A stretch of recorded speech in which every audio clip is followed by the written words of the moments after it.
สบายดีจ้าสบายดีพี่น้องสบายดีสุขุสุคนค่ะสวัสดีตอนบ่ายโมงนะจ๊ะพี่น้องสิไปหาอัมมาลาก่อนจ้าก่อนสิไปหาอัมมาลาก็สิไปคุดหน่อไม้ไปให้สาวลอยก่อนเพราะว่าเมื่อนั้นติดค่าหน่อไม้สาวลอย101สาวไปให้เพิ่นพัดหากระถางหญ้าแล้วพี่น้องเฮ้ยทางหญ้า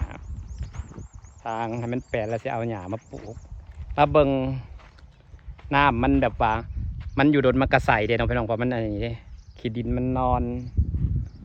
กระปล่อยปลาลงคลองไส้ไก่เราก็สิเป็นวิวเป็นตะเบิงเนี่ยน้องพี่น้องเนาะ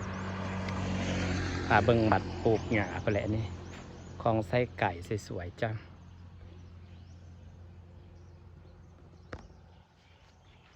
พี่น้องน้ำนะมันตกลงมาตอนแรกมันก็ขุ่นเนาะบัดนี้ผัดใสเห็นดิใสขึ้นนะพี่น้องน้ำใสสิไปหา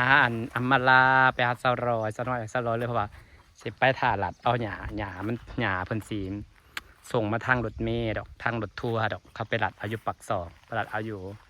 ในเมืองในปากซองเลยพี่น้องคนมาฮอดคำเขาไปถ่ายอยู่บ้านอัมมาลาเลยมาเนี่ยพี่น้อง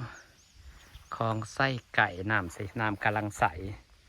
ที่จริงน้ำนะมันขุ่นในวันนี้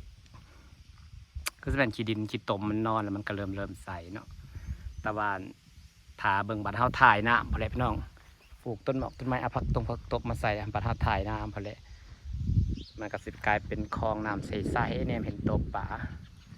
มองแลฝนนะหักคือบ่เห็นตกแหล่เป็นตาญาติหักคือบ่เห็นตกแต่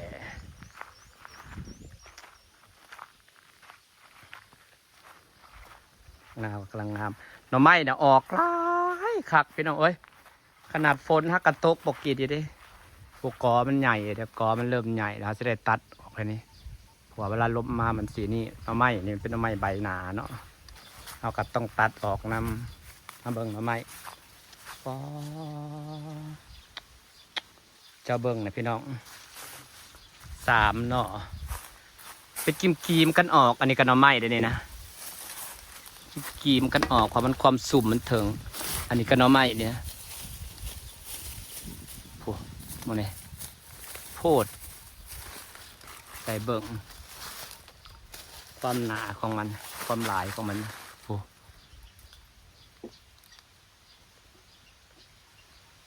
ไปเบิ่งฟังนะพี่น้องพามาเบิ่งฟังนี่ก็เป็นกีมกันอยู่เดี๋ยวเป็นหน่อไม้นะแต่ละกอทั้งพุ่นก็เต็มนี่อันนี้ก็หน่อไม้พวกอันนั้น3หน่อเรียงกัน3แหนงเรียงกันนี่หน่อไม้นะป้ามาเลยเนาะ3แหนงเรียงกัน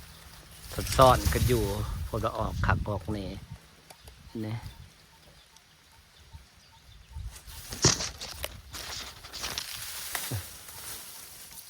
กีมกันอยู่3หน่อแป๊บเดียวเป็นกีมกันอยู่พามาเบิ่งกอนี่ก็ยอดสีขยายอย่างที่พี่น้องแต่หน่อไม้เนี่ยมันกำลังขึ้นใหม่กอนี่กะอันเดอยู่ในพวกหน่อไม้รับหน่อไม้จะให้100ก่อนพี่น้อง100กับประมาณ2หน่อแหละมันโลนึง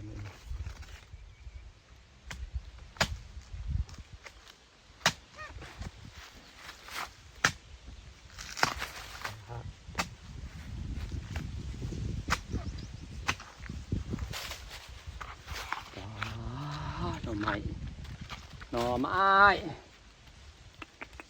2หน่อกับเสียมันโลปลายพี่น้องก็หน่อพี่กันหน่อพี่กันใหญ่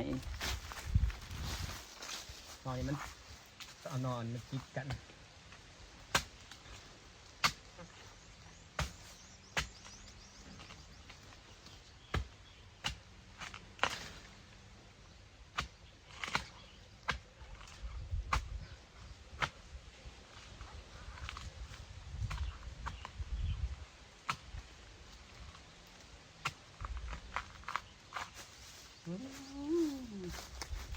พัดคักๆเด็กพี่น้องเอ้ยว้าว2 โลมันลอยปลายขอบคุณเอื่อยเพันธีซื้อซอยมือนะพี่น้องนี่ป้าไม่เพิ่แป๊บเดียวกันฝนมานะเพิ่แป๊บเดียว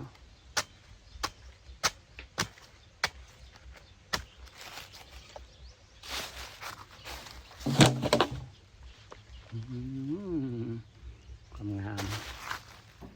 มาอีกทีจะเสร็จแล้วเว้ย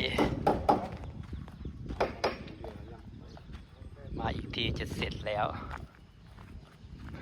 จึงนางไปใส่นะมาบ่เห็นนางจะนางไปใส่บ่ได้นัดนางดอกมาสิมาแวะซื่อๆเพราะว่าเขาสิไปถาเอาหญ้าตอนแรงหอดเขาว่าตอนแรงหอดก็เลยมาแวะนางว่าดังสิอยู่นางบ่อยู่นางนัดไปเพื่อนปุ่นมั้ง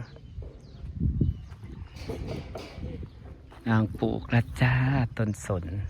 2 ต้นล่าสุดมาเห็ดคลองอีกในนี้อ่างน้ำโอ้ข้าวโพดออกแล้วมันก็งามเลยคอหน่อกล้วยมันก็นะ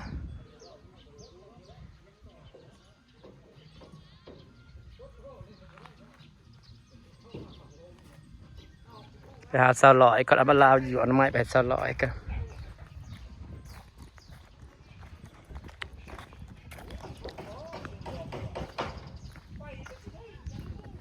มีซุกบ้างเลยจ้า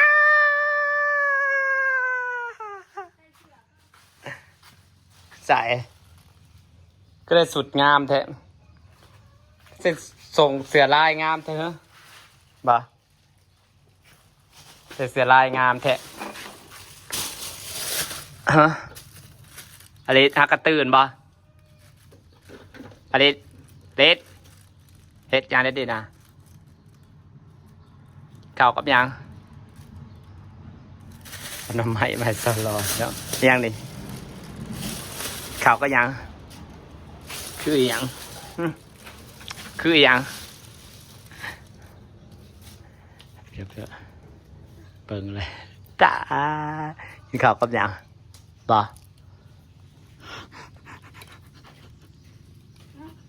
ไปดีป้าก่อนไว้จ้าป้าเชนอใหญ่เช่น เอาไปต้มผัดจำสิเสียบจำสิหวานนอนใหญ่ๆเลยขึ้นมาใหม่แห่งลายปกติมีคนอะไรไหมสบายดีก่อน สวัสดีครับปุ๊บทุกสบายดีดู เอาเสืออะไร เสือไป ลูกป้าคือผู้ชายดอกคนละหมักว่าไม่นี้ พอได้มักสุดสปอนไซมันสุดแปลกสุดเขาหายนี่คือค่ะเบิ้งออกจุกเบิ้งสบายดีก่อนสบายดีดูบัสระจะโลเนี่ยมันกายบ่กายแหละกระสังนะมัน3 โลนอนใหญ่ๆเนาะต้มแล้วพัดมันจะแสบหวานเลยจะพัดจะสิแกะงูหนอหนึ่งนะเกซุมจะดูแลดีเนาะแมนขยับมันในฮอดหนาฝนขักปันหนาฝนขักแห้งซีนอย่าย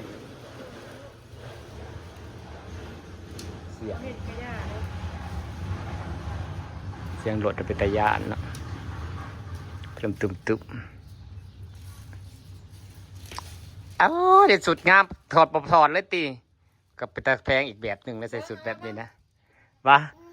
ใส่สุดแบบนี้ก็เป็นตะสร้างอีกแบบหนึ่งแล้ววะพอออยไปใส่นอนค่ะไผ่ค่ะไผ่